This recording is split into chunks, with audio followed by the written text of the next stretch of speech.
Inclusive workplace. I am ready.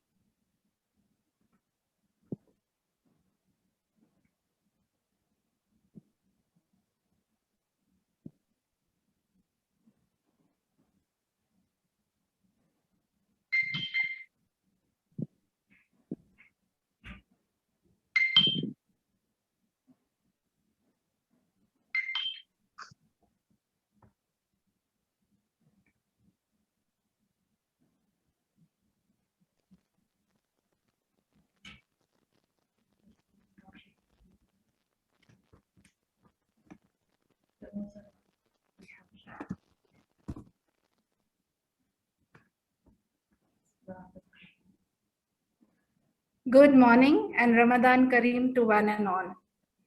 Statistics show 15% of the world population is affected by some form of disability. Yet, the fact remains 100% of the world population is affected by different abilities. Each one of us are unique, aren't we? This is the only minority group which each one of us can become part of any day. We want to treat the group like we would like to be treated. Since my college days, while volunteering with the beautifully abled, I have observed people usually noticing the limitations of people of determination before they can see or acknowledge their strengths.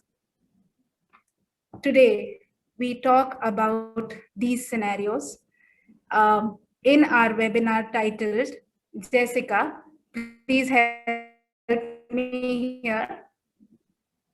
Inclusive workplace. I am ready. Are you? Inclusive workplace. I am ready. Are you? I'm Michelle D'Souza, Senior Executive Sustainability and Community Relations Department of Noor Rehabilitation and Welfare Association for People of Determination.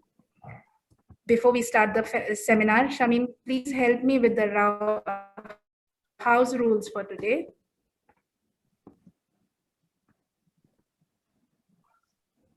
House rules. We request everyone to please treat this as a formal event. Audio and video features are muted. Please post all your questions in the Q&A box and comments in the chat box. A feedback link will be posted at the end of the webinar. Kindly fill in your feedbacks either through email or through the online link.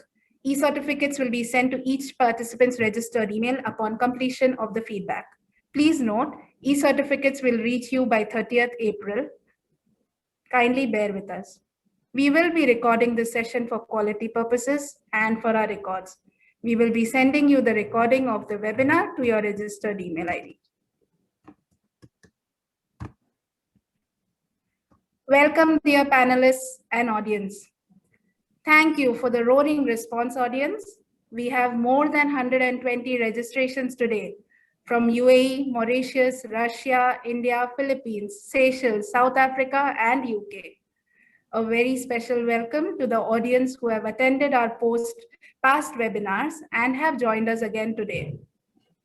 UAE aims to support the rights of people with disabilities in the field of employment by enabling access to opportunities in the labor market. UAE has launched various policies and cabinet resolutions to empower, engage, and enhance participation of people of determination in the national workforce. I'm excited and inquisitive to moderate this engaging and enlightening session today to create community awareness on workplace inclusion of people with disabilities, to promote a disabled-friendly society. We have on our panel today distinguished members and passionate achievers in their respective fields. We would like all our panelists to switch on their videos, please.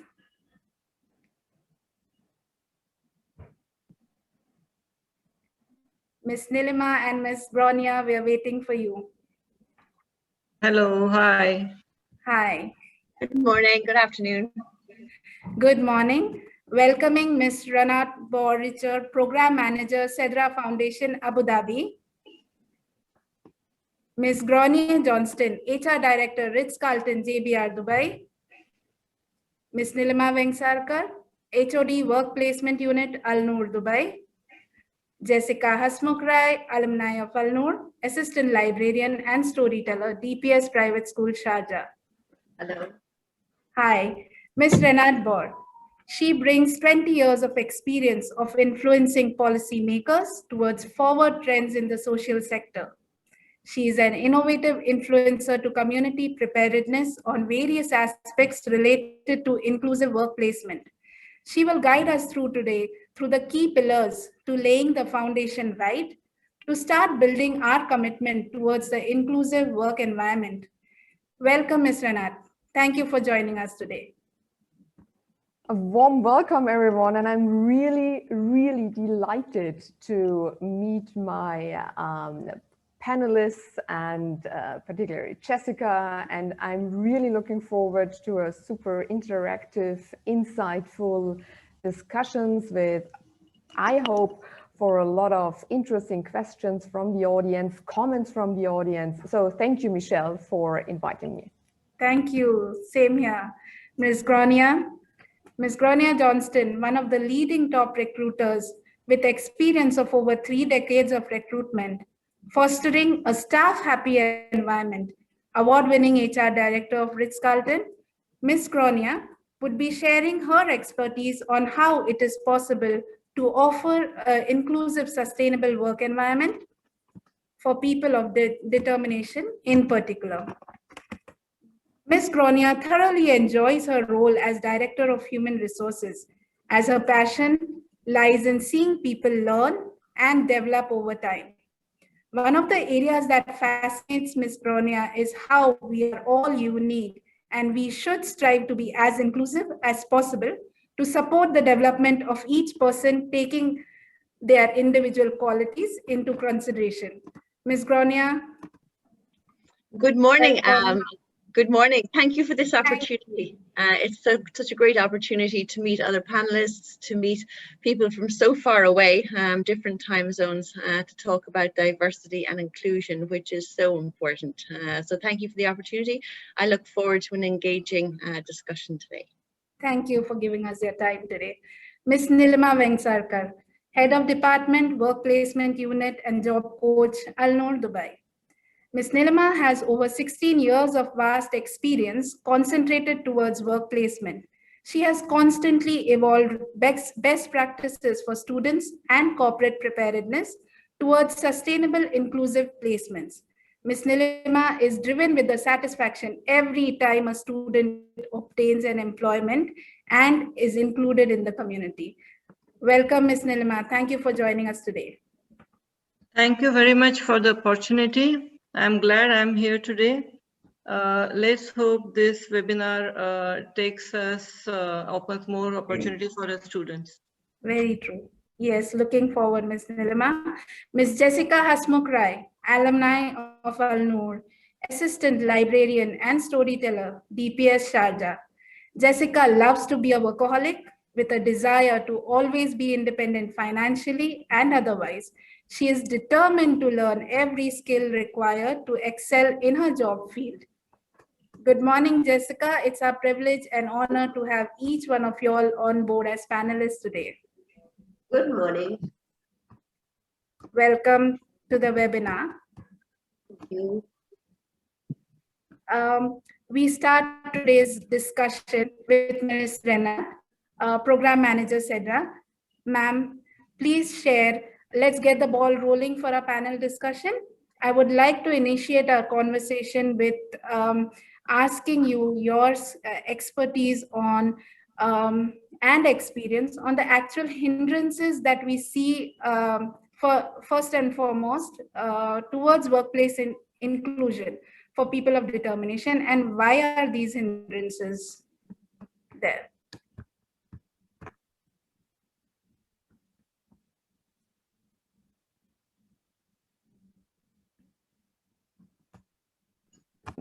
Okay, thank you, Michelle, for this. And I think you set the framework quite right. Who's ready, right? I'm ready, and are you? So, and I think to look into this readiness is really a crucial step when we talk about successful and sustainable inclusive workplaces. So, and looking at the picture of the evergreen that caused quite a blockade in the Suez Canal, I think it's quite accurate, an accurate depiction of the situation when we talk about youth of determination and access to the workplace. So your question was, what is really causing those blockades? What is really causing those hindrances? And from my experience, we could really identify one culprit, and that's expectations. Unrealistic, faulty expectations from all players in the field. And, when we talk about expectation management, I really like to narrow it down to one single question. And this question is, what is the function of the job, right? And this really needs an honest discussion with the young adults and with the companies. For example, when we look at the young adult, right? What is the function of the job? Is it either gaining the first skills necessary to thrive in the workplace? Is it really to gain skills towards a certain role? Is it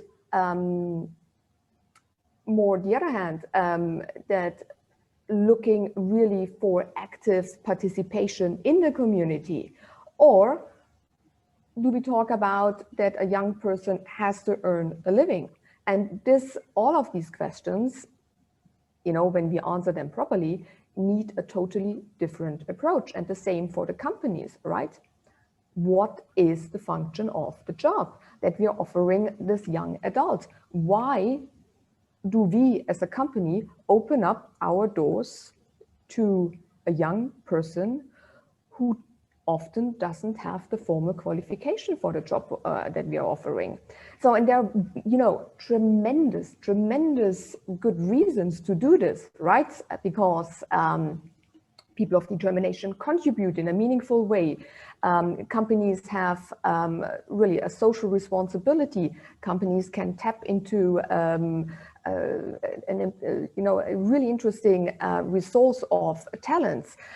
It might also be that companies feel themselves in a position to really equip young adults with skills, but don't necessarily equip them or can offer them job opportunities right away. So when we really match those expectations and have an honest communication about it, I think we can remove, as we've seen in the past, through collaboration and communication, even gigantic hindrances as the ever given in the Suez Canal. So I hope this answered your question, Michelle.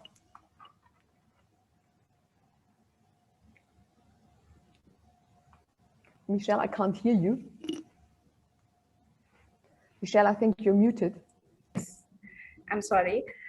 Yeah, thank you so much. Having said this, there have been fundamental changes and extremely rapid changes in the work scenario. We would like to know from you these changes, some feedback on these changes and how to work around it.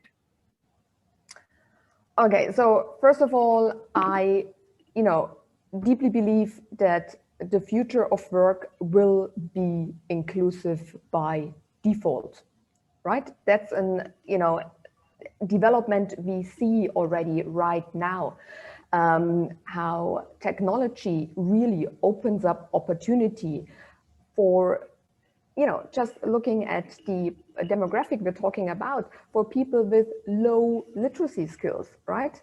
In the past, it was really necessary to have profound English skills, writing skills. Now, today we can use basic and easily available assistive technology, so that even people with lower literacy skills are definitely able to send information across, either by text to speech or other devices. So what we also see is that automation is really reducing low skills job in developing countries as well as in the industry countries. So what does this mean for our young adults, right? Because this was normally the first entry point, low skilled jobs. You know, just to give you an example, Michelle, when we talk about data entry, right? Which was often an opportunity for young adults of determination as a first step towards a future in the workplace. Data entry won't exist anymore in a couple of years. And it's hardly available now as a job, because it's done by machines. Machine learning really took up this opportunity or this job. So, but we see really tremendous options in the hospitality industry, and I'm really curious to hear the perspective of the expert from the Ritz-Carlton Grain regarding this. So hospitality and tourism industry, the service industry, really has opportunities for people of determination. The question is, are our young adults prepared for those opportunities? And what will be needed is really digital literacy, right? And not only how the knowledge how to use a laptop, you know, we don't even use a laptop anymore to work. You know, this simple device, a smartphone, can do jobs that in the past needed a full equipped office. So are they really equipped for this? Do we use the right technology? Do we train them in problem solving, critical evaluation, resilience? I think that's really a huge part of the success story, making our young adults resilient so that they are really able to switch careers, because this will be, I think, the standard for a lot of us as well as the young adults. We have those so-called portfolio careers. So a job for lifetime is over, right? And we have to create a future that is really ready for our young adults, but also to prepare the young adults. And that's why I placed this photo here from those different devices. Sometimes I feel that centers are preparing youth of determination for a workplace that doesn't exist anymore, right? And not so much centers, but even more parents asking for jobs that don't exist anymore, right? So, and I think it's really the responsibility of all of us, the centers that are leading, you know, as you do, leading the discussion towards future opportunities, that we really bring everyone on board to prepare young adults, but also to open up new doors. Michelle, back to you.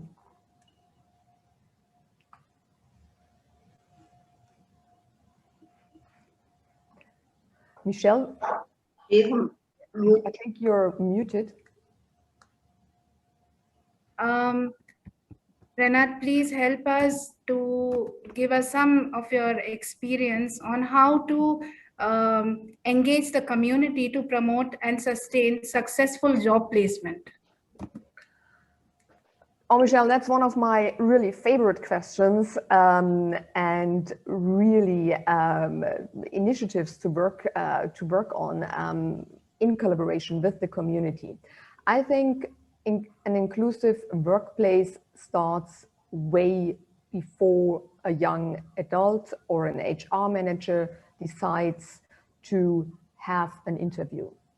I think it really starts when our communities are open in any aspect to people of determination, because then it is a design by default that people from various backgrounds are included in all opportunities, and that we really design opportunities, in the workplace, as or when you think even about services that we provide for people of determination, or for all people, that we really have this inclusive design really as part of our prerequisites. And what I think is, if we believe that people of determination have the right to participate, not only in the workplace, but in the community, and to contribute, then we will design opportunities for them.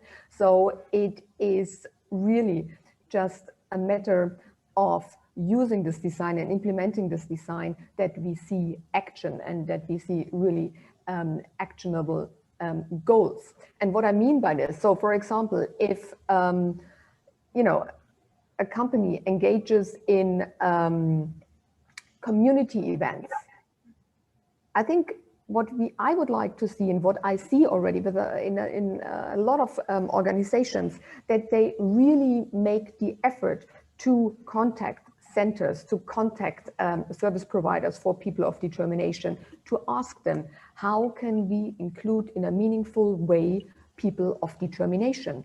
And this creates a kind of normality, right, that we all want to create, and then it becomes just the natural next step to say, where are work opportunities in our companies? But I think it's really crucial to do this first step, to open up more opportunities for people of determination way before the first interview. And same for families, dare to join. If the interview at a company is the first step for a young adult to interact with the business world, with the community, beyond those opportunities that the center provides, I think then we're missing out the learning opportunity. So I really want to encourage parents, service providers, to invite people of determination, young adults, to take on any opportunity in mainstream activities that is really available to them. And really, that's daring, right? Because not all of those opportunities are inclusive by default. But if we don't show up, if we don't ask, I would like to participate. Are you ready? Can I help you? That my my family member is able to join this activity. I think it is really a two-track road that we need to take. And it starts before a young adult takes the first step into the workplace. And also the community as a customer, please feel encouraged to ask, what are the opportunities my company or the company I'm collaborating with as a customer, or I'm using as a customer, what are the opportunities you are providing to people of determination? Are you aware that there is a need? Are you aware that there are centers who would be interested in collaborating with you? I think there are many options to make our communities more inclusive, and then we see really this chain reaction. Ma'am, what are the foundations of preparing the student for work placement inclusion? What would be the factors that we could consider for successful transition from a training center or a school to a community-based work placement for students with intellectual disabilities? Michelle, that's a really good one. And, as many individuals we have in our centers, or even after they graduated from their education at the centers and are still homebound, as many answers we have. So first of all, I think it's, at least in my experience, it's really based in a person-centered learning and developing approach, right? That we really make the effort and sit down with the young adult and the support system around him or her, and to ask, what are your aspirations, right? What would you like to do? And not what is available to you, because what is available now to you might not be available in 3-4 years down the road. But whatever drives your passion now might most probably drive your passion also in a couple of years. And so this is the first step. And then also have the courage to use a very curated approach. So to give you may I give you an example, Michelle? Our team worked with a young man who really aims to be a public speaker, a self-advocate. We never questioned this, if this would earn him a living or not, because that's his aspiration. So we broke down this dream of him and said, okay, what are the skill set that's needed? So to hone his communication and his sales skills, because that's needed as a public speaker, right? You have to be a good salesperson as well. We identified a role at the front office of a boutique hotel to enhance his communication and interpersonal skills. Then we thought about, so this is done as part of an internship, a paid internship at a hotel. So the second step was, what else does he need to really fulfill his dream? He has to hone his writing skills. So we suggested that he joins a writing workshop for youth of determination. And, so that's what I mean. How can we prepare them? Really look at their aspirations and see what is available to them. How can we really build this portfolio that helps them to support and reach their aspirations? And I think that's really the first step, besides what we mentioned already before, digital literacy and such. Great.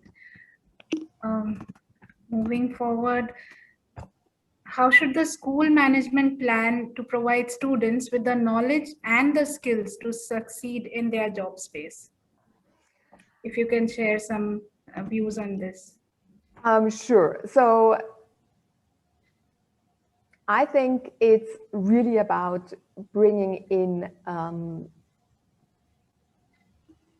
the community, using platforms available to businesses, to centers. I give you more examples regarding this. And really take the time to, again, sit down and create innovative, creative solutions that might not be the obvious choice at the moment, but make sense when you look at the future of work, and really to equip them with those competencies. So what I mean, for example, really basic ideas. So when we talk about preparing the student, right? So it should be really a realistic situation that we create in the centers or in the schools that is really mirroring the reality out there. And, the reality is something, in many aspects I have no idea about. Who thought that a really young computer gamer and earns a living that is beyond everything I think we all can imagine. But, online gaming is now a proper profession, right? So TikTok video content creator is a proper profession. I only have a slight idea about what all of this involves. Gig economy, where clients from all over the world have access to platforms where talents, and those talents are really ranging from sorting pictures to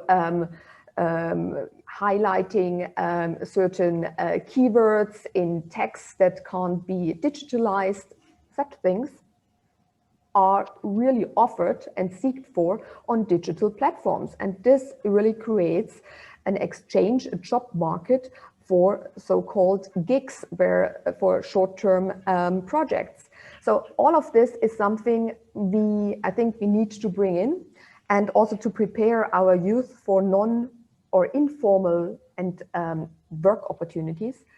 And to do this, I think we should really open up our institutions, our communities and really trust those experts that have skills that we even that didn't exist a couple of years ago.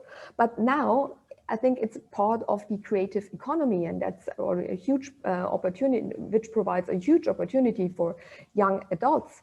And so my idea and my recommendation is always open the doors to the future, and really scale up and skill up the opportunities you're already providing. I just spoke with, for example, my last thought, Michelle, with a center in here in the GCC last week, and they offer gardening, and I thought that's great. Gardening is fantastic. So how do you do this? So yeah, we have a garden, and I thought, you know, if this center, and that's what we discussed, would really change their gardening project from soil gardening to hydroponic gardening, then we would equip young adults with the skills for the future today, right? To preparing them today for tomorrow. And I think there are multiple examples we can think of, and I'm really looking forward to get the ideas and comments from the audience. I saw Ms. Grenier having a broad smile when you mentioned gardening, because I know she has a lot of experience in the field. When we come to Ms. Grenier, we'll ask for her experiences as well. We won't miss out on that. Thank you so much, Ms. Renee. If I can reiterate a few things that you have taught us today. You've taught us to have the right expectations. You've taught us to have the right design, make a right design. Ask the young adult for their aspirations, have the right preparation according to the aspirations, be creative, be innovative on how to dissect the aspirations and to transition through training to a sustainable job placement. It's a lot of information. Thank you for sharing with us. Thank you for setting the base right.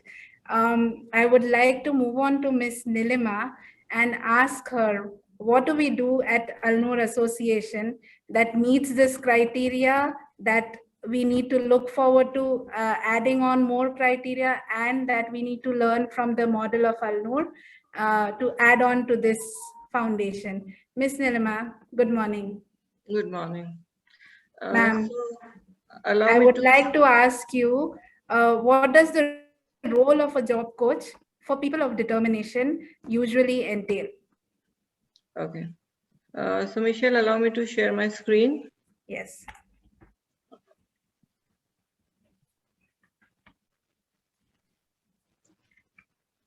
So you all can see my screen, I hope. Yeah. Let me run through the objectives of the work placement unit that we have. So our objectives are to impart job skills to our young adults,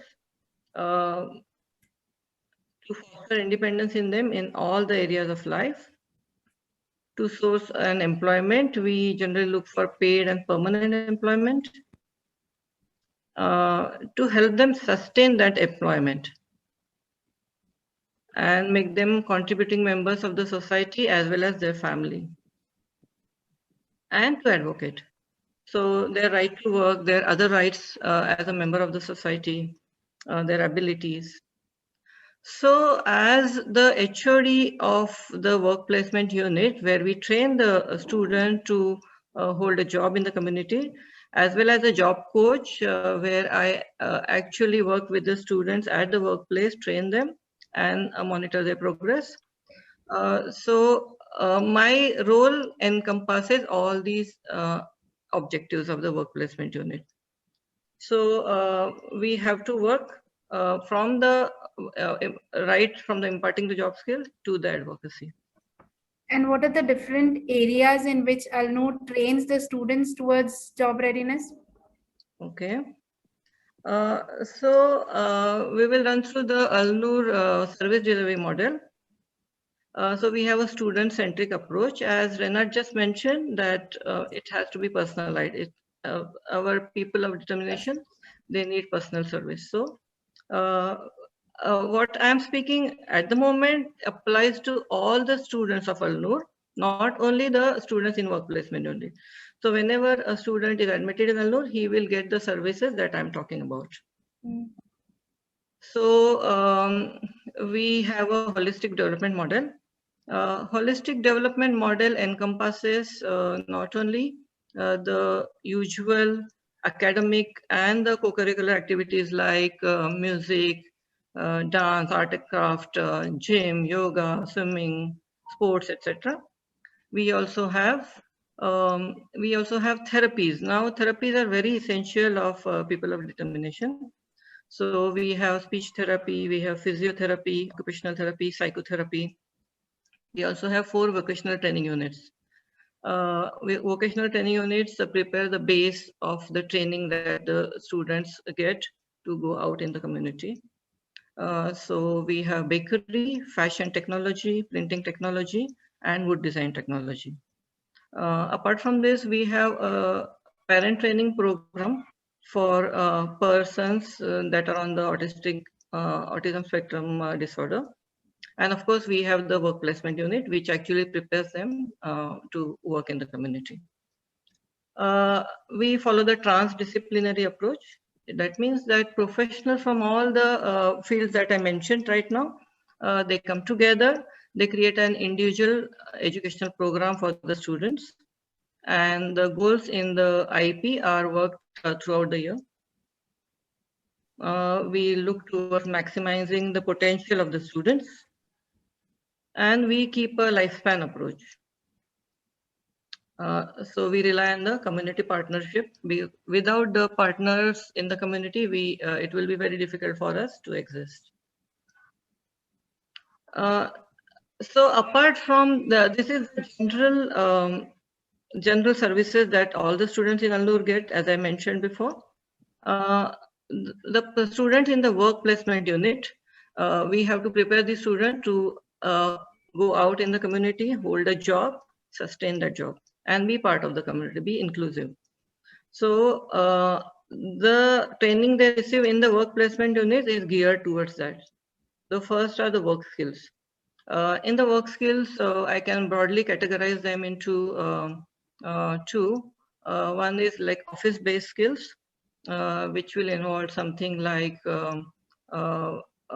data entry, filing, photocopying, so that the person can work as an office support executive. And we need a certain amount of academic competence in this, but not all of my students possess that. So we also train them in manual work. So manual work will be worked upon in the 4 vocational training unit that we have.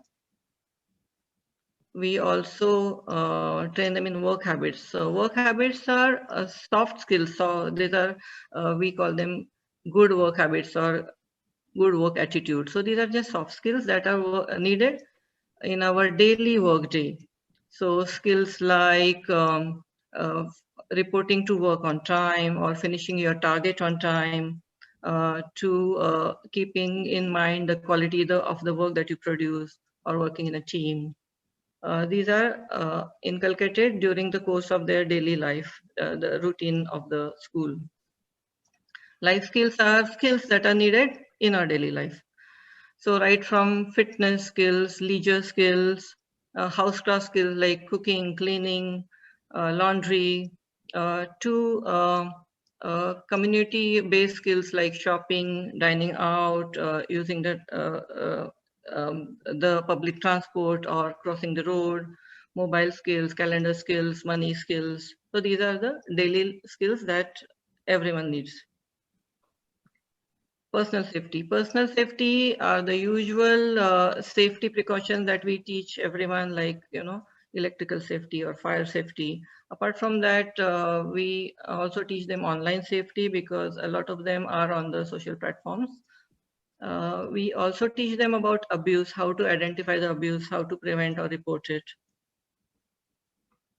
And we give them work experience.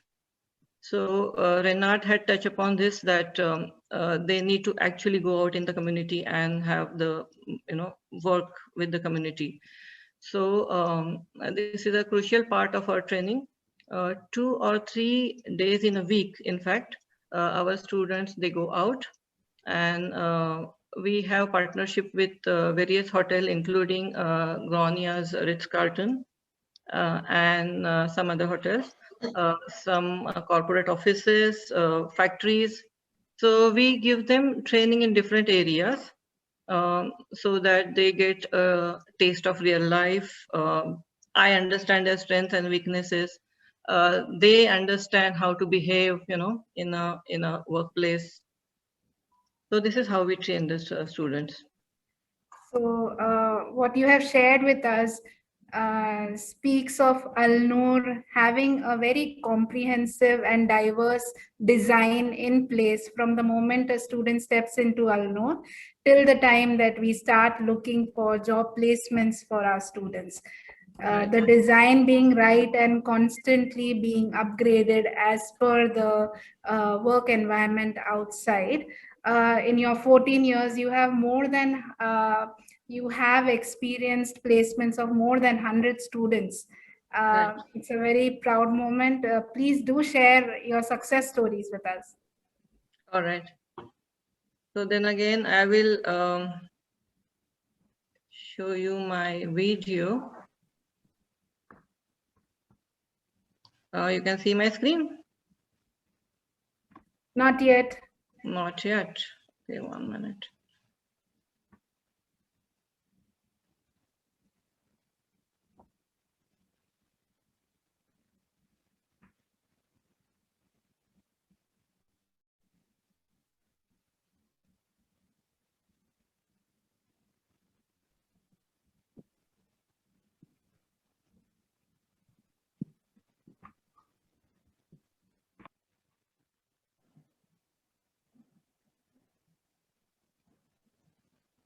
I am unable to share this. 1 minute.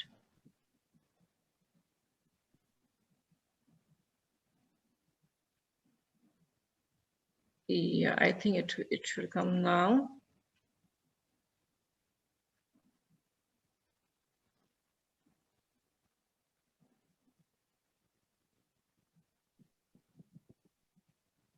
Yeah, you are able to see my screen now? Yes. Okay.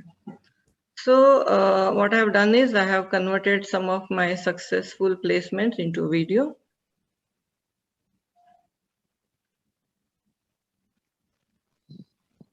So this is Saifuddin. He works in Danube Home. It's a home store. He does packing, unpacking, merchandising, cleaning. This is Shachi Vengsarkar. In fact, she is my daughter. She works in Choitram supermarket. Again, merchandising, sorting vegetables. Anupam working in Rack Bank. He makes quality calls for customers as well as staff. He works in Grand Hyatt, Asim Bhatt, laundry placement. I have a lot of students who are working in the laundries. Bilal Hafiz works at Abela. He's a graphic designer, so he uses a specially adapted mouse to do the graphic designing. Chirag works at Park Hyatt Hotel, again a laundry placement. This is Farooq. He works in Jotan Paints factory, so he works in the assembly line. His job is to label the cans. Nishant and Andres in Le Meridian Hotel, a laundry placement. Jessica, who is one of our panelists, she is in Delhi Private School. She is an assistant librarian as well as a storyteller. Mary works in All Saints in the Mall of the Emirates. So she is a merchandiser as well as she is looks after the storeroom. Febin in the Dubai Chamber of Commerce. This is the Ritz-Carlton placement. So this is Ashwin and Ramzi. So Ashwin works with the steward in the staff cafe and Ramzi works in the laundry. This is Muhammad. He works in Citibank in the HR department. So office support function, Rafe in Holiday Inn, Albersha again in the laundry. Rohit in Graphic International, office support function, scanning and archiving of the files, as well as filing. This is Vignesh in Sofitel. He is in the front office. So he helps with the registration and the security. Shogun in MR Cafe, he busses the tables and serves coffee to the customers. This is Hinal in Bloomingdale's. So she's in the bed department, so she steams the bed, makes the bed. Ammar in Al Nabuda, again, it's an office-based work, data entry. Yahya and Saud, both in Emirates Islamic Bank, again, office-based work. And Jay and Tawheed in Altair, again, office-based work. So data entry, filing, that kind of work. So Manahil and Vaishna. So Manahil is in the pantry of the Microsoft, and Vaishna works in the mail room. She sorts the mail. Amazing achievements, ma'am. Please share your experience on the role of employers, their preparedness, and how can they contribute to the success of placement. All right.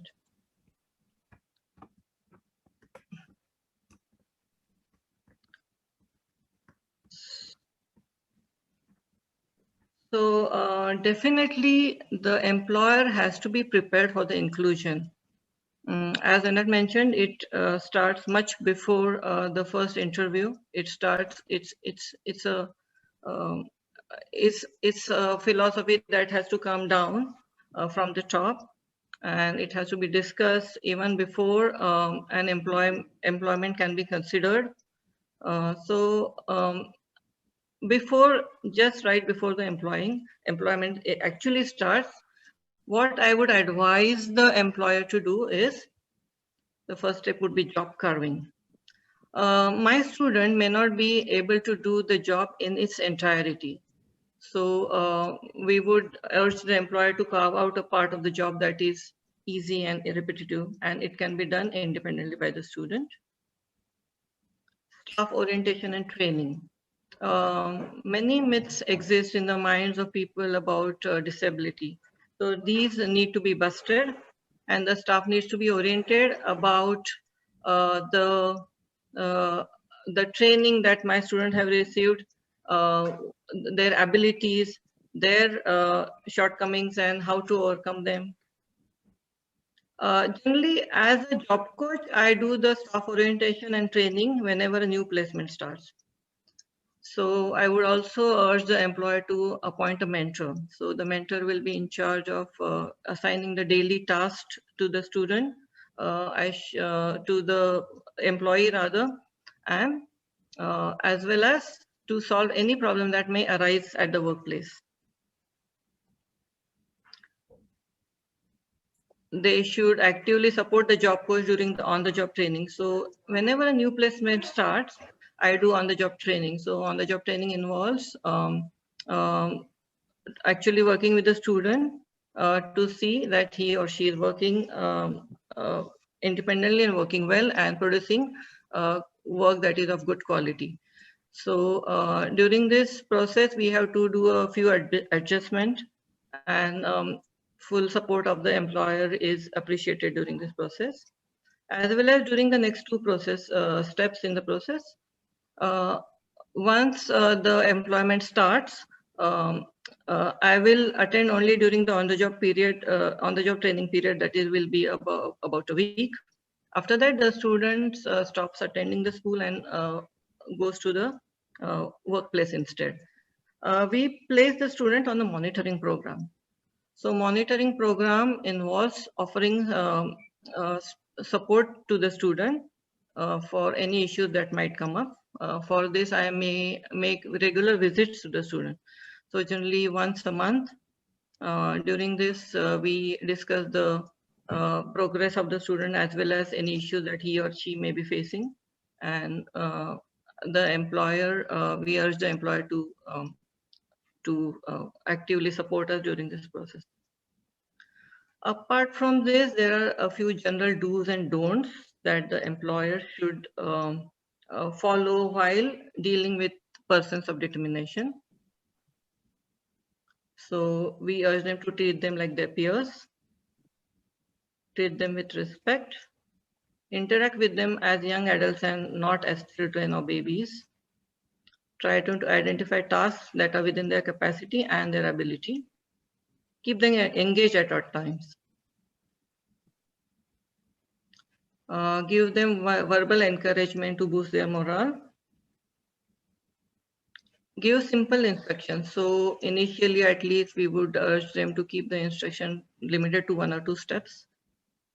Repeat the instruction so that they understand what is expected of them. And show empathy, but not sympathy. And the don'ts would be, don't leave them unsupervised for a long interval. Don't give any special or preferential treatment.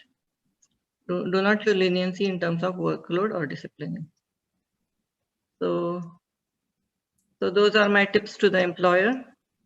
Thank you so much, Ms. Niliman. Answers your question. Yes, you have shared the broad range of training, preparedness that goes on in Al-Noor holistically, looking at independence of each young adult from all aspects, financial and otherwise.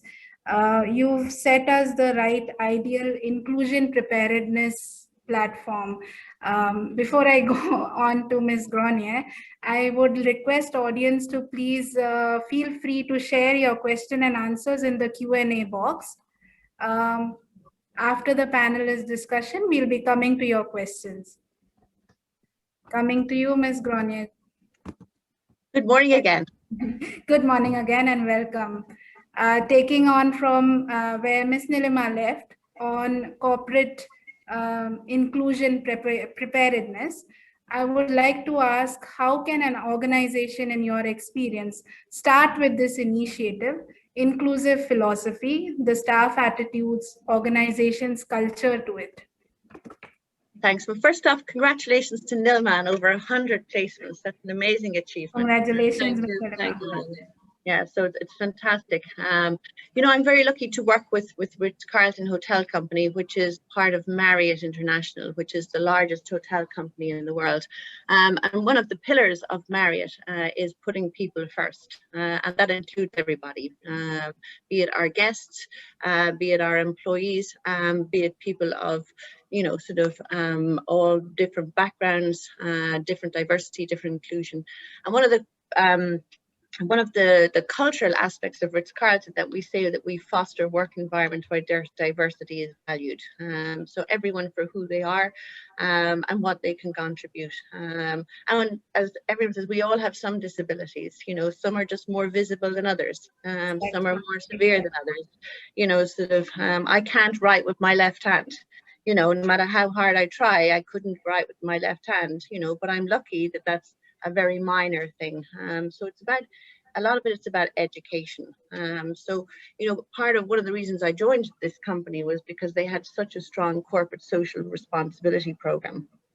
So within Ritz-Carlton, it's called Community Footprints, and it has different pillars. And one of the pillars is education and child well-being. So if you kind of put that together, you know, sort of educating people of determination is, you know, sort of key to success. So when I worked with Ritz-Carlton back in Ireland, we partnered with a school nearby where the hotel was located and started kind of a placement program for some of their students with determination, which turned out that we employed one gentleman.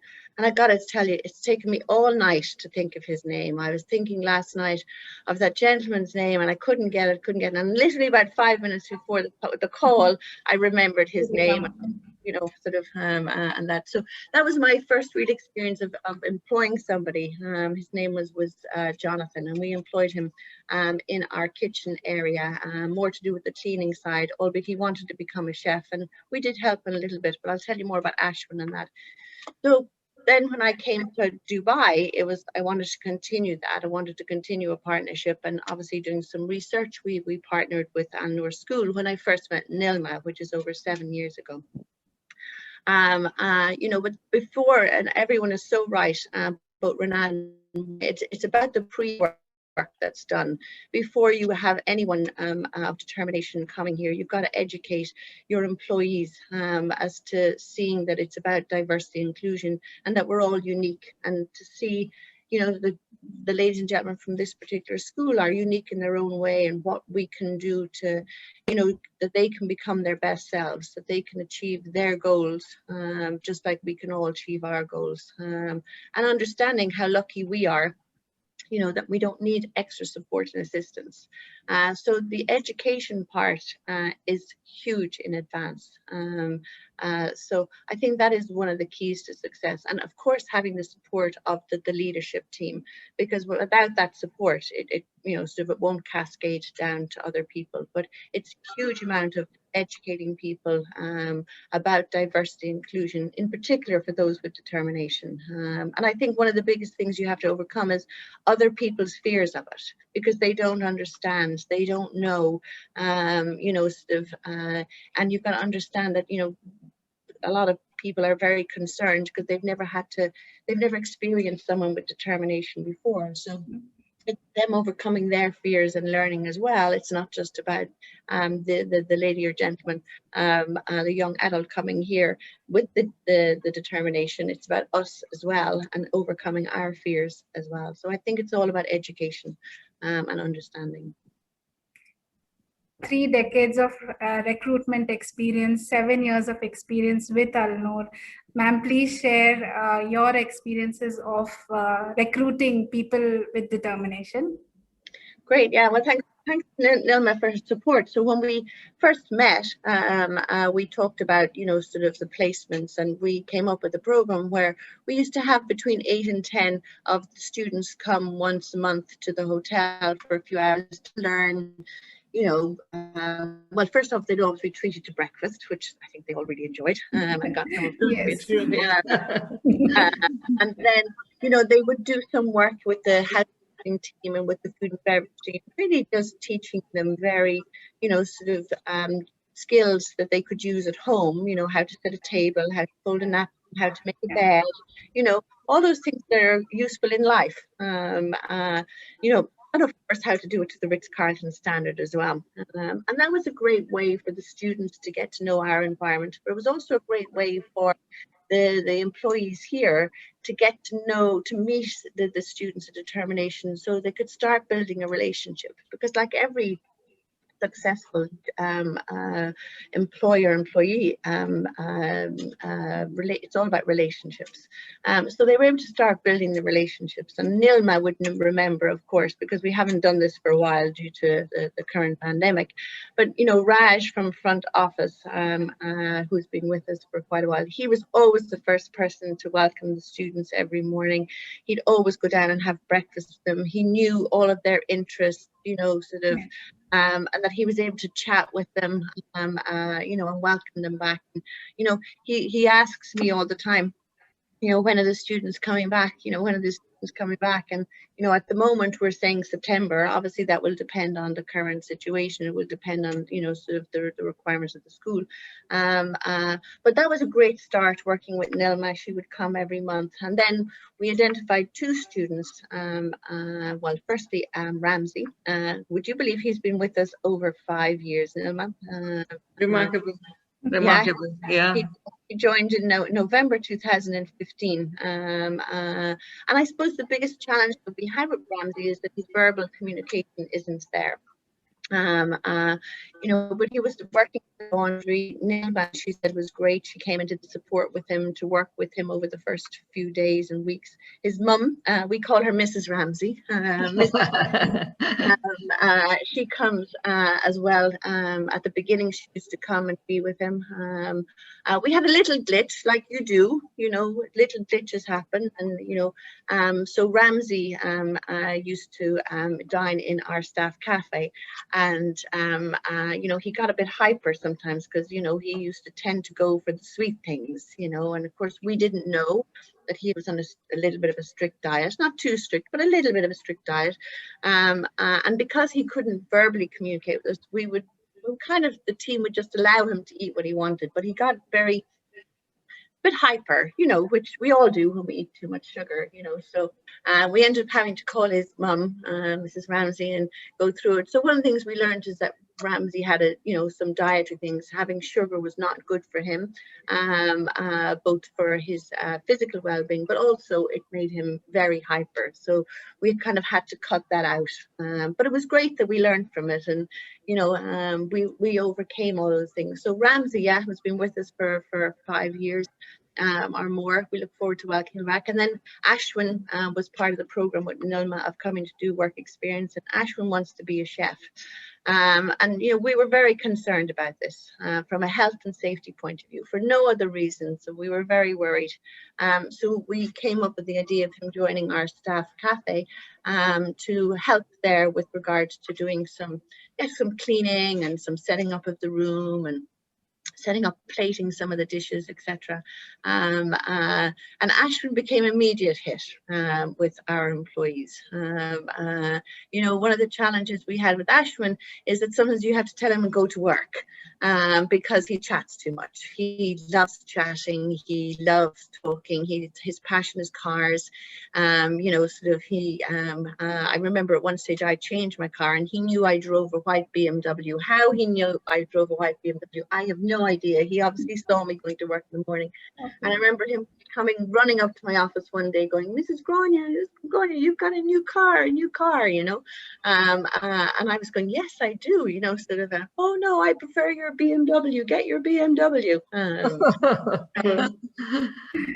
But that's what it's all about, So Ashwin, and we had started, Ashwin's been with us for nearly 3 years. We had just started before we did close last year for 3 months, and the gentlemen haven't been back since, but we did just start him working 1 day a week in the kitchen. Our concerns are about the knife skills and about the cooking with gas. But we're now doing 1 day a week, we were and we will again, of him working in the kitchen in order to grow and develop those skills, which I think is fantastic. And I've got to say, the smile on his face when he puts on that chef's uniform is just amazing. So sweet. It's I'm sure. But yeah, it's about involving the people that he works with, having a learning coach, as we call it, so someone coaching him, having the support of the school at the beginning and ongoing as well, and absolutely having the support of the parents, and that the parents feel comfortable that their young adult is here with us, and they know they can come in anytime with questions and queries. And that we do treat them exactly like we treat everybody else. As Nilma said, that we've got to treat everyone with respect, everyone with dignity, and just get to know them just like we get to know everyone else. So it's all about being unique. Yeah. Right. Thank you so much, ma'am. You've shared your experiences about Ashwin and Ramsey with us. Broadly speaking, please help us and all the corporate counterparts attending today to share broadly what are the opportunities and challenges, generally speaking, with the inclusion of people of determination at the workplace. Yeah, as I said earlier, I think one of the challenges is educating other people that we're all unique and seeing past it. I think that, sort of understanding, people don't see Ashwin and Ramsey as being any different anymore. Yesterday we do a bit of a fun day in our staff cafe. It's called No Phone Day. You're not allowed to use your phone during your break. And I have to say that the atmosphere is totally different that day, because everyone's talking to each other as opposed to looking at their phone, We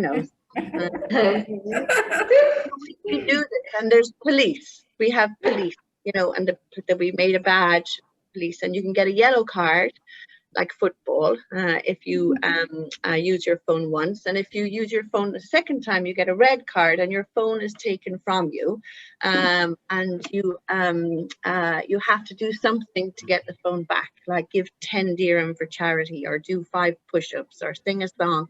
It's a bit of fun, right? But Ashwin is always the policeman, right? And he wears He had that badge, yes. He wears the badge with the pride. He gives out cards, and it's great fun, and we did it yesterday just as part of, and the amount of people that said to me yesterday, oh, when's Ashwin coming back? We miss Ashwin. Oh my God, Ashwin loved this.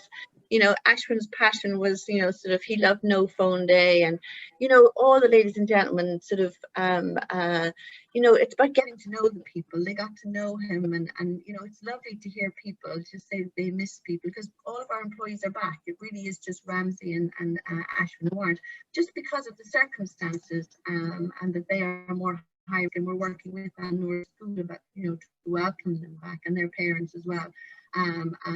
So yeah, one of the challenges is educating people, and getting people just to see people for who they are and to get to know them. The opportunities are amazing. I suppose with Ramsey, the difficulty is that he doesn't have verbal communication, so it's more challenging for us to understand what he wants to do differently than what he currently does. So we have to use the resources more of his mum. And I say his mum because it's his mum comes, not his dad. So I'm only just using his mum, but so sometimes she comes and says, I remember her once telling me that, he wanted to move on from doing the towels. So we moved him on to doing something else, so it's about just finding out Ashwin, as I say, the opportunity that he can go and work in the kitchen. And I know he wants to do that every day, but we need to be sure that we feel, and maybe we are a bit too hesitant. Maybe we could do it a bit quicker, but we need to make sure that his safety and well-being is number one, and that we're confident that he can work, because it is a more high-risk environment. Before we closed down, we had a meeting with Nilma about growing this, further, with some students at the end of 2019, and looking at working with other hotels. I know that the Meridian Hotel, the Royal Meridian Hotel, have some students based on a referral from me, and I would like to do that with more hotels. So I think it's about sharing the experiences that we've had, the positive experiences we've had, with a few little hiccups. And I say there's been very few, but all we do is address them like we address them with any issue with any employee, and seeing how we can integrate people into our society, and get them to be their best selves. Thank you. Yeah, you've spoken a lot about educating people, staff in general, preparing the whole environment to welcome and for good adjustment within the workplace, to encourage other employers. Is there any add-on message you would like to give before we end the discussion with you? Oh, to add on, I just think that we should be as inclusive as possible. I think that we should, look at people with determination and see, challenges that they have overcome that we've been lucky enough not to have to deal with directly. And I think, encouraging people to be creative about how they look at the job that needs to be done, and make it be as amenable as possible to that person, looking at that person's individual skills. I think Nilma used the term carve the job up. Yes.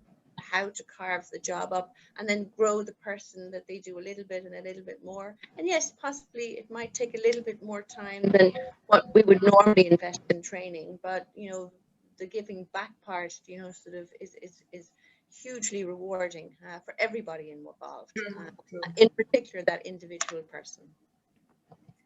Thank you so much, ma'am, for being such a beautiful role model to all of us. And you've done a fabulous job. Hats off to you. Taking on from here, I would like to call Ms. Jessica Hasmukrai. Hi. Hi. Ms. Jessica is the Assistant Librarian and Storyteller at Delhi Private School, Sharjah. Ms. Jessica, please share with us a brief about the work that you do at DPS. In DPS, I'm a storyteller for KG1 and KG2. And as well as I'm an assistant library. When no one is around, I take care of the library. Who comes, who goes. Then I inform the main library. Yeah. And how did your training at Al-Noor Center help you to gain this employment, help you to get hired at DPS Sharjah? I was lucky. Mukta Verma asked me, what do you want to work as? And my answer was a teacher. And now I'm blessed with DPS. So as Renat mentioned, asking aspirations. You were asked your aspirations and you're living your dream today, Yes, Jessica. I am. Please share your experiences with your colleagues at DPS. My colleagues is very helpful. They are very understanding, goes out of the way to help me if I am in any trouble. They make me like a part of the team. And you have a message for all prospective employers like DPS, other companies who would consider hiring people of determination? Accept them as they are. They will take time to learn, but they will learn. Just give them equal opportunity. As a special need, they are slow, but they want to prove themselves. So true. Yes, very true. Please share a message also to encourage other people of determination, young adults looking for a job, placement, thinking about their dream careers. Never leave your dreams. Be patient. Your dream will come in your way. And just if you face any problem, be strong. Don't get scared and try to run away. Problem comes and goes, but don't run away from the problem. Share your problem with your colleagues or your parents. They definitely will help you. I would like to add another question, Ms. Jessica. What do you love most about your job? I think most I love the children in KT2. When I walk in the corridor or go in the bus, they scream Jessica ma'am and Jessica ma'am. So that is a pride for me. And secondly, the staff of DPS, they accept me as I am. They don't want me to change. They give me time to learn. That is very good thing. What about working with children do you like so much? I think what I see is a blessing. Means they say in children there is God. They don't judge. They just accept as you are. So that makes me very happy. Thank you so much for sharing your experience, Ms. Jessica. What I take from your message today, that all of us here, panelists, audience, we need to learn how to be more childlike. The Yes. attitude of not judging, accepting people as they are, seeing their strengths before their limitations. Thank you so much, all panelists. Please be with us while we look through the questions and try to address them.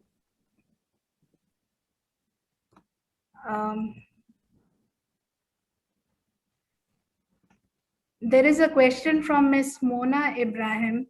What is the best assessment for pre-vocational and vocational skills? Ms. Nilima, can you help us with this? Right. So in Alnoor, we have our own curriculum. We have developed a curriculum based on the best practices in the world, based on some of the standardized curriculum that are existing in the world. Our curriculum is tailor-made. So all the students in Alnoor, the IP is based on this Alnoor curriculum. Now we have culled out some of the very, you can say, prerequisite skills, very essential skills that are needed to gain entry into first the vocational training units that I mentioned, like the bakery or the fashion tech or wood design, because these are places with high risks where there will be tools, there will be sharp tools or hot surface air or electrical appliances. So basic safety skills have to be there present in the student. And also there is a entry criteria for entry into the work placement. So this is based on our own curriculum, as I said, but in short, broadly, I can say that a student who is admitted into the work placement unit needs to possess a certain amount of life skills, a certain amount of good work habits, manageable behavior, basic communication skills, and basic grooming and self-help skills has to be entirely 100% achieved. Also, as well as the menstrual skills for the girls, and the day-to-day routine management, the daily living skills, life skills have to be at a certain degree before we give them entry into the training for WP. Ms. Renat, I would like to call you in this discussion. Ms. Mona Ibrahim has asked, what is the best assessment for pre-vocational and vocational skills? From CEDRA's experience, please share your views. I think we have quite a similar position as Nilgama. So, you know, we really look at basic core life skills, right? Like such as in communication, problem solving, critical thinking, self-evaluation, self-management. And of course, this includes what we just heard, time management,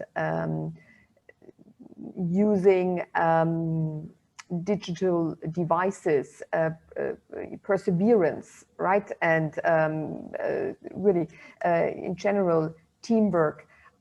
So these are the skills we're really looking at. And then in a second step, we look at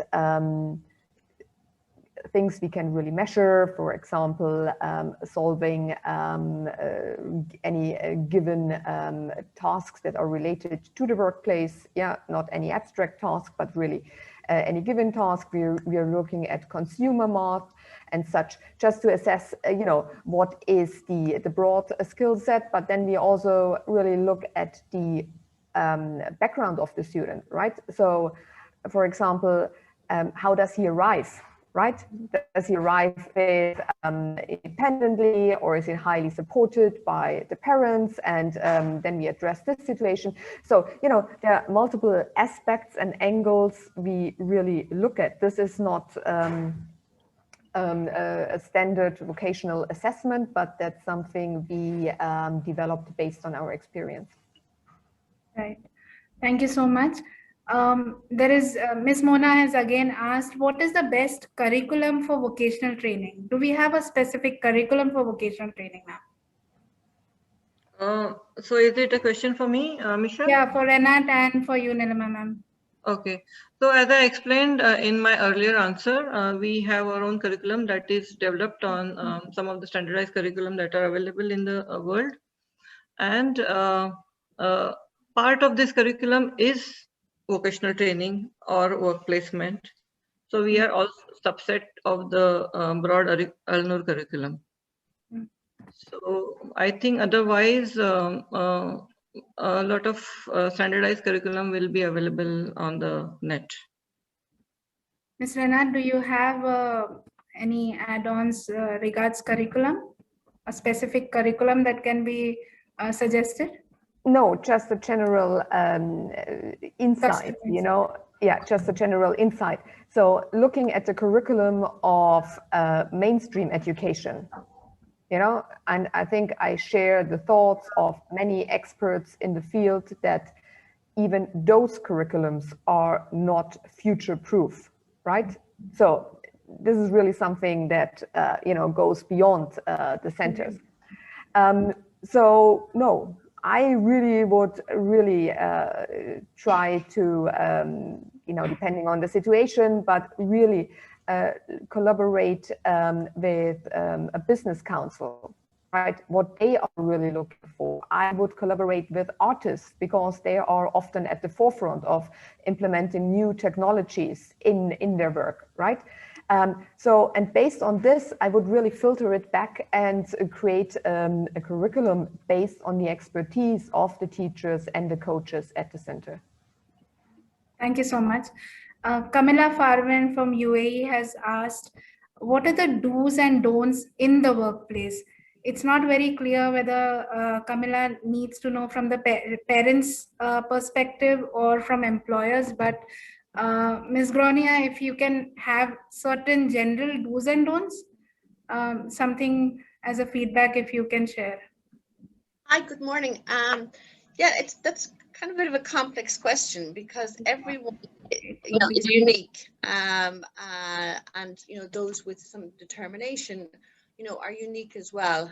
So I mean, normally when we would have people joining, they would go through a 3-day orientation process in a classroom. I mean, we didn't do that with Ashwin and Ramsey because it wasn't, sort of that wouldn't suit their needs. Yeah. So we had to do, what we thought what we teach those ladies and gentlemen, pardon me, what we teach, we need to do that in a more of an individual way, with Ramsey and with Ashwin, from my experience. And again, even between both of those, because of their differences, because we're all unique, we had to do it differently again. We were, able to teach Ashwin a little bit more about our culture and about the needs than we were Ramsey, because of Ramsey's more limited communication skills. So I think it's about looking at the individual, looking at the job that they're going to do, looking at the interactions that they're going to have. And as I keep saying, it's the education piece of everyone around that to make sure that, the parents are happy, that, the partnership with the school, even though they are alumni of the school, they're working here, but, that the school are happy because it's a lifelong relationship with the school, making sure that we're letting this lady or gentleman be their best selves, so that they can learn the way they learn, with the tools that they can use. Ashwin has a mobile phone. It's great that he has a mobile phone. We can do communication with him. Ramsey doesn't, because he doesn't have that capability, and so we communicate with his mother when we need to communicate. So it's about taking each person. I don't think there is a one sort of criteria. Yes, there's a few basics about health and safety, about fire evacuation, about all those things that we need to make sure that they're all, the mandatory things are all completed. But the rest of it, I really think, is on an individual basis. And the aim is that the young adults can come here independently. When I say independently, I don't mean travel independently. If they can, great, but that they come to work like Ashwin and Ramsey do now, and that they get dropped at the door of the hotel, and they come in to work on their own. They know where they're going. They say hello to people on the way. They chat with people. Well, Ramsey high fives everyone. He five fives everyone on the way. And that they feel and that they leave again. That they know, that they're just doing what they're supposed to be doing. Sort of. So I don't think there is a one-stop fits all for any. I mean, there has to be some sort of, for people with less determination. For those with determination, I think that it has to be a unique program for everybody. Yeah. And from Alnoor and Sedra's point of view, do you all have some general guidelines that you all usually share with parents before a student starts placement in a new environment? You want me to take the question? Yes, please. Okay. So I think the students are often more prepared to take the step towards the workplace, whatever capacity, internships, traineeship, employment, than the families. I think the expectations that families have towards the workplace are sometimes quite unrealistic, and the workplace can't really fulfill training and support that could be done at home, right? So I think this is really a shared role that everyone has, right? So what are the expectations? Again, this really links to our the first question that we had. What are the expectations? So, we really need those discussions about what is the function of the job, and you can't expect in many cases that the company invests resources, time, materials, whatever you might have, in the education of a young adult, and at the same time expect a competitive salary. So, this was just quite broad, but I think we really have to talk about expectations. What is the role of the company, and what can parents or families do as a partner to support this program and make it really successful? To elaborate further, Michelle, so we are a center. We are like a school for people of determination. So we have regular communication with the parents through the daily calendar or during the meetings, PTDM meetings. Also, before any placement is done, generally I meet the parents and I discuss issues that would be specific with that student. So a lot of discussion happens, do's and don'ts are included in that. Those would be specific to the placement and to the student. The general do's and don'ts I have already shared in my presentation. Yes. I hope Miss Camille was able to see it. Yeah. Thank you. And again, elaborating on Gronia's example of Ramzi. Yeah. So Gronia mentioned Ramzi was like eating sweets in the staff cafeteria. So we have been training Ramzi during our work experience training to eat in the staff cafeteria, in the buffet system. Not many of our students have that exposure, to eat in a buffet. And I have also found this problematic, especially in the hotel placements, where the staff buffets are available and the students don't know to stand in line, take the food, take appropriate amount of food, or not take what they are not supposed to take.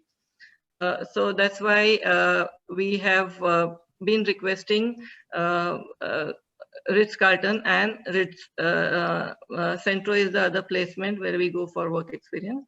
So we have specially requested them to let our student eat in the staff cafe.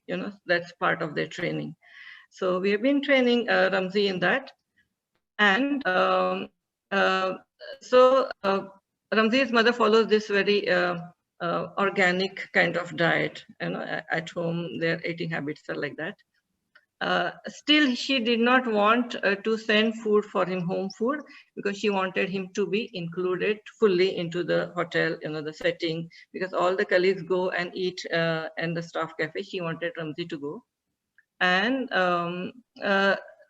so far, like whenever we went, Ramzi was eating under supervision. But what happened is, like when the on-the-job training stopped and Ramzi was going with the colleagues, and then so he was kind of putting his foot down to eat the sweets and the thing that he was not supposed to eat and the quantity. So then we intervened, and now then Ramzi's mother thought it's better that she sends a home meal. So he sits in the cafe, but he eats his own meal. So a lot of these, do's and don'ts will be specific to the student and specific to the situation. We can't predict everything, and we cannot come up with a solution beforehand. But the general do's and don'ts would be, in my opinion, what I shared in my slides. So the training center and the corporate where the student will be placed will design customized do's and don'ts based on the requirements of the young adult. The need of the student, yes. Yeah, thank you. Thank you so much. Ms. Noor would like to know, Ms. Renat mentioned designing the place, the model, right? Ms. Nilima spoke about holistic training of students at Al-Noor. Ms. Noor would like to know whether, she's questioning whether we think it's good to start teaching life skills to very young kids with determination in young children, not young adults, but younger children? Is it right to teach them life skills from a very young age? So it's a question for me, right, Michelle? For Yeah. So everyone. yes, life skills have to be they have to start from a very young age. Yeah. So uh, I would say, when like in Allur we have the primary, the junior, the senior, and the work placement. So in primary, the focus I know would be on self-help skills and some of the academic concepts. But I think we also start focusing on the basic life skills there, like, uh, uh, open your own tiffin box, start eating, or at home. Yes, I would encourage the parents, um, a kid as young as 3 or 4 can help to set the table for the dinner, or just clear the table afterwards, or wash a few simple dishes, or put the laundry load in the washing machine. Very simple life skills. They have to start from very young age, and then we build on that further. So yeah. So at the other end of the spectrum, we would have a person who is able to cook a simple meal and manage the household, or the groceries. So yeah, it has to build. It has to build from a young age. I think Ms. Grenier, if given a choice, would definitely want any to-be staff to have life skills or all skills from earlier age, the better. Ma'am, can you please share your thoughts? Yeah, I think having life skills from as early as possible is really important. I think all of us, no matter whether we're of determination or not, Exactly. we need to have all those life skills as early as possible, because it helps us it helps us to contribute to society, helps us to be good. It's just like having manners, isn't it? So those life skills, having manners, we all need to learn them as early as possible. Sure. And it's really, really important. It's all about building the relationships. So the more life skills people have, the better they are set up for success. I did forget to tell you, just let me finish. Well, I don't know if it's finishing on this. I met Ramsey in the shopping mall recently with his mum, just before Christmas, and yeah, he was giving me high fives, and he was, through his mum, saying how he was looking forward to coming back to work, but he really missed it. So his days are a little bit longer that he's not. Right. He must be very excited to see you. I'm Yeah, sure. he was. It was really nice. It was actually really nice to see him. I was Right. really delighted. So it was good to see him. So hopefully in September we'll welcome him back. Ms. Rene, do you have any feedback on why is it important? Why does it matter whether life skills are taught at a young age or not? I just can really commend what my co-panelists already mentioned, and everyone is really spot on. And I think life skills are really boosting self-esteem, self-efficacy, give us and everyone a sense of belonging, right? And are empowering. And just a quick note, what I experienced and observed in my, in my practice is that parents of children of determination shy back to include them in those daily chores. When you have a 2-year-old and you're cooking and this little something's coming into the kitchen, and particularly parents of children of determination say, no, go play. Yeah, and they really deprive them of this opportunity to develop skills and have the really tremendous positive experience to contribute. So yes to this question, a resounding yes, please start early as possible. Yeah, thank you. Ms. Nirima, there's a question for you from Ms. Delphine. If a person is not as independent as the examples we have heard today, for example, a non-verbal student, who or other students who need more assistance. Please, can you share some ideas of other inclusive employments that they can be part of and they can contribute to society? See, verbal communication is should not be a hindrance for employment.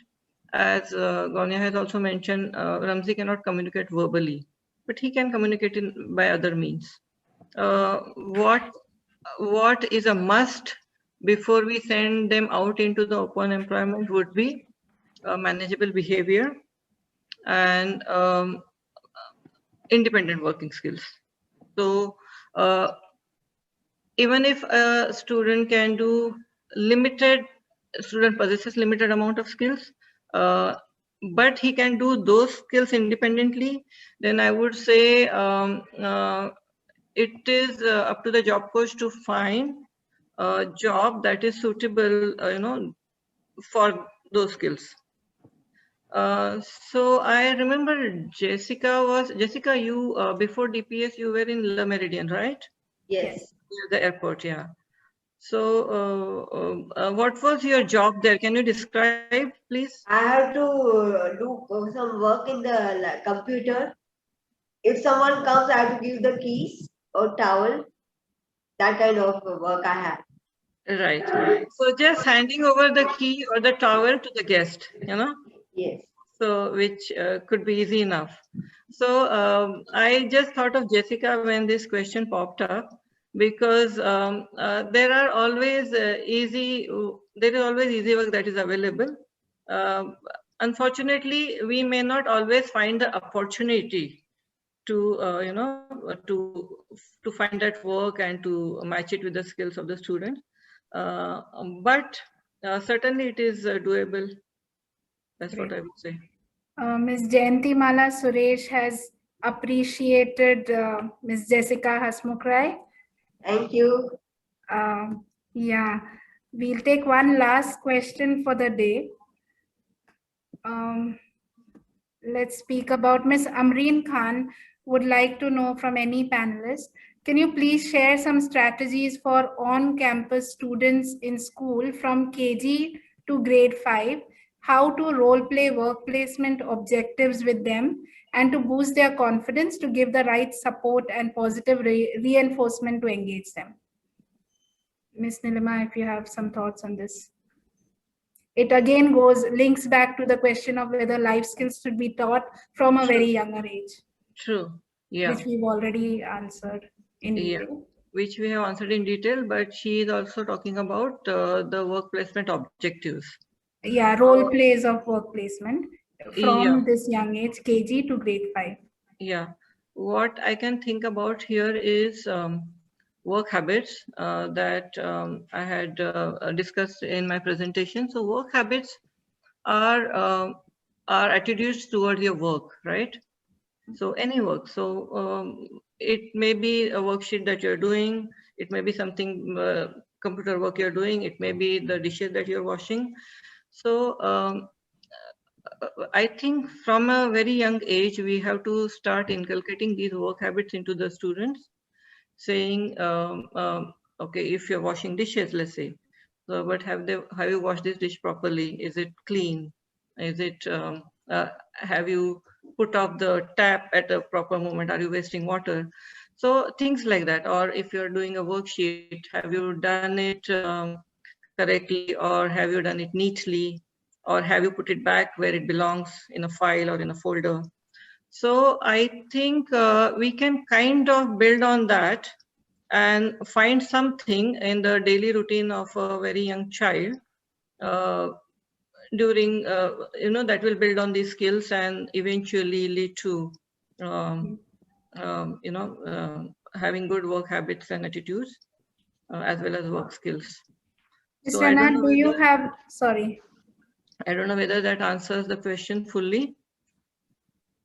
No, it's a start. Mr. Nat, do you have experience working with this age group? Yes, I did. I founded one of the first inclusive Montessori schools in Germany, and so I do have quite experience with this.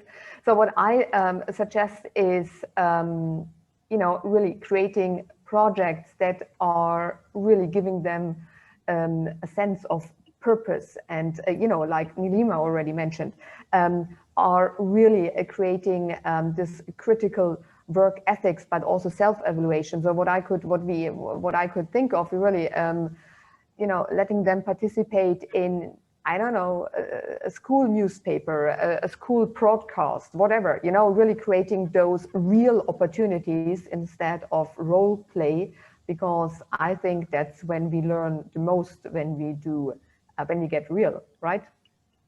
Yes, yes.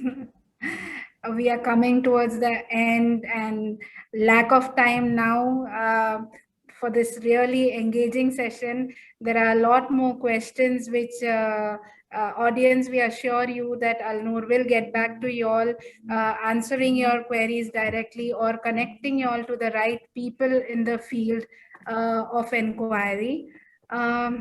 Winding up today's session. Thank you so much, Ms. Gronia, Ms. Renat, Nilima ma'am, Jessica ma'am, to bring your vast pool of skills and share them willingly with our audience. We look forward to apply these learnings, skills, and tips in our workplace towards an inclusive workplace environment, pledging to see the ability before the limitations. Thank you so much for being with us today. Thank you. Have a good afternoon. Have a good afternoon, everyone. Thank you so much, audience, for staying with us. And I hope it's been as much a learning experience as it has been for me. Thank you, Michelle. Thank you, all the other panelists. Thank you for your presence, and thank you for the opportunity, Michelle. Thank you so much, Nirima ma'am. Audience, please feel free to connect with Alnoor from the given email ID and keep in touch to let's keep this ball rolling. These are the tenets that have been mentioned by experienced people in the field. Let's work towards building on this, towards an inclusive society from all stakeholders. Thank you, parents. Thank you, corporates. Thank you, people of determination who joined us today. Thank you. Bye. Bye.